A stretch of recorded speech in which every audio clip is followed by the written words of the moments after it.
అద్వితీయం కూర్మావతారం. శ్రీ మహావిష్ణువు ధరించిన ప్రసిద్ధ అవతారాల్లోని అద్వితీయం కూర్మావతారం. దేవదానవులు క్షీరసాగరంలో అమృత మదనానికి ప్రయత్నించినప్పుడు కవ్వమైన మందరగిరి సాగర జలాల్లో మునిగిపోకుండా కాపాడేందుకు హరి కూర్మ రూపిడిగా అవతరించాడు. ఆ గిరిని వీపున మోస్తూ సముద్ర మదనానికి చేయూతనిచ్చాడు. కృష్ణావతారంలో గోవర్ధనగిరిని చిటికిన వేలి మీద 7 రోజులు ధరించాడు. మరి ఆయన ఏదైనా చెయ్యగలడు.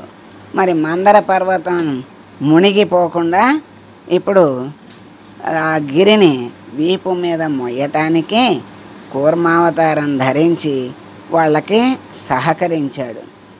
దానవుల చేతిలో పరాజితులైన దేవతలు మృత్యు భయ నివారణ విజయసిద్ధికి శ్రీహరిని శరణు వేడారు. అమృత పానం కోసం క్షీరసాగరాన్ని మదించాలని హితవు చెప్పాడు దేవదేవుడు. కానీ అది అత్యంత క్లిష్టమైన ప్రక్రియ. మదనానికి కవ్వం, తాడు లాంటి సాధనాలు, కడలిని చిలికేందుకు తాడుకు ఇరువైపులా బలగం కావాలి. మరి మదించాలని చెప్పాడు, మదించడానికి సాధనాలు ఎన్నో కావాలి.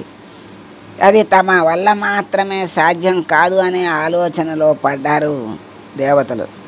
వారి మనోగతాన్ని ఎరిగిన హరి అసురులతో సఖ్యత కుదుర్చుకుని కార్యం ప్రారంభించాలని ఉపాయం చెప్పాడు పరమాత్మ. ఆయన ఆజ్ఞ మీద గరుడు మందరగిరిని కవ్వంగా సాగర తీరానికి చేర్చాడు. గరుత్మంతుడు చేర్చాడు. సర్పరాజు వాసుకి కవ్వపు తాడుగా నియమించబడ్డాడు. దానవులు వాసుకి శిరోభాగం వైపు, దేవతలు తోక భాగం వైపు పట్టుకుని సాగర మదనం ప్రారంభించారు. అంతలో అదుపు తప్పిన మందరం నీట మునిగిపోతుండటంతో శ్రీ మహావిష్ణువు కూర్మరూపుడై గిరిని ధరించాడు. అది అటు ఇటు ఊగకుండా గిరి శిఖరాన్ని 1000 చేతులతో పట్టుకున్నాడు. జలధి గడవసేయు శైలంబు కవ్వంబు సిరియు సుధయు బడయు శ్రీవల్లభుడు దక్క నరుడు శక్తి మంతుడొకడు కలడే. అంటే సముద్రాన్ని కడవగా పర్వతాన్ని కవ్వంగా చేసి చిలకటానికి, లక్ష్మిని అమృతాన్ని సంపాదించటానికి శ్రీహరియే శక్తిమంతుడు అన్నారు పోతనామాచులు వారు.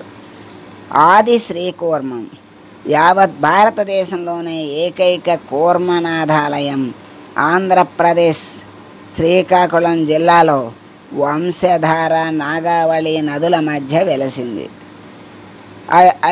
అది కూర్మక్షేత్రం నెలవైన శాలిహుండం కొండను కూర్మాద్రి అని వ్యవహరిస్తారు. ఈ క్షేత్రం గురించి పద్మ బ్రహ్మ పురాణాలలో వర్ణితమైంది. బ్రహ్మ పరమేశ్వరుడిని పాతాళ సిద్ధేశ్వరుడు క్షేత్ర పాలకుడిగా నియమించాడని పురాణ కథనం. ఈ క్షేత్రం వైష్ణవ శైవ సాంప్రదాయాల సమైక్యతకు ఆలవాలమై అరుదైన విశేషాలతో విరాజిల్లుతూ ఉంది. దాని చుట్టూ 5 శివాలయాలు సుందరేశ్వర, కర్పూరేశ్వర, కోటేశ్వర, హాటకేశ్వర, పాతాళ సిద్ధేశ్వర అనే 5 శివాలయాలు ఉన్నందున ఈ ప్రదేశాన్ని పంచలింగాత్మక క్షేత్రం అని కూడా వ్యవహరిస్తూ ఉంటారు. గర్భాలయంలోకి భక్తులకు అనుమతించటం ఇక్కడ ఉన్న ప్రత్యేకత.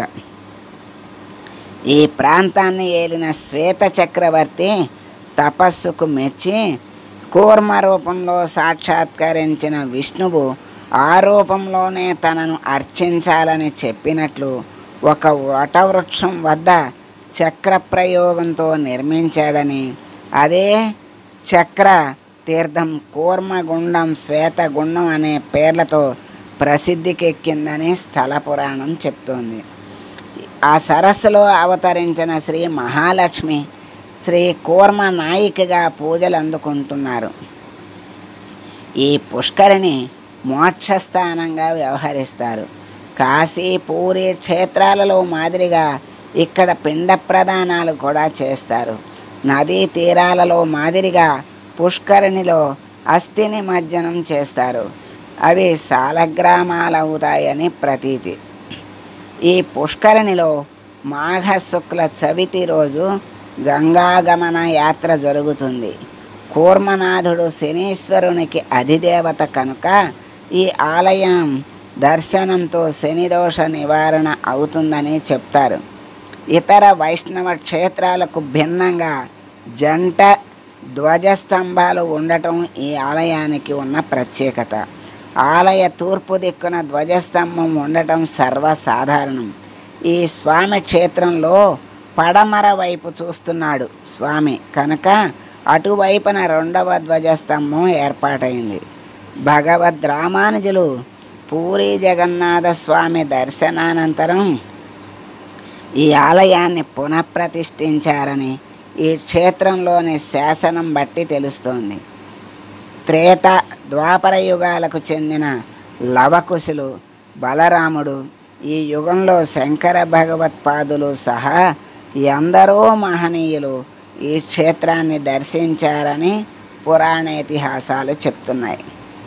ఆదిశంకరులు తమ ఆరాధనలో నుంచి ప్రసాదించిన సుదర్శన సాలగ్రామ మూర్తిని మూలవరులవాల భాగంలో నేటికి దర్శించుకోవచ్చు అని కూర్మ జయంతి సందర్భంగా కూర్మావతారం ఎందుకు వచ్చింది, ఏమి చేసింది, ఎవరి కోసం వచ్చింది, ఇవన్నీ కూడా చక్కగా ఆ స్వామి ఎక్కడ వెలిశాడు, ఆ క్షేత్రం యొక్క విశేషాలు అన్నీ కూడా మనకి విశేషమైన విశేషాలు మనం తెలుసుకున్నాం. ఆ కూర్మ స్వామికి నమస్కారం చేసుకుంటూ స్వస్తి చెబుదాం. శుభం.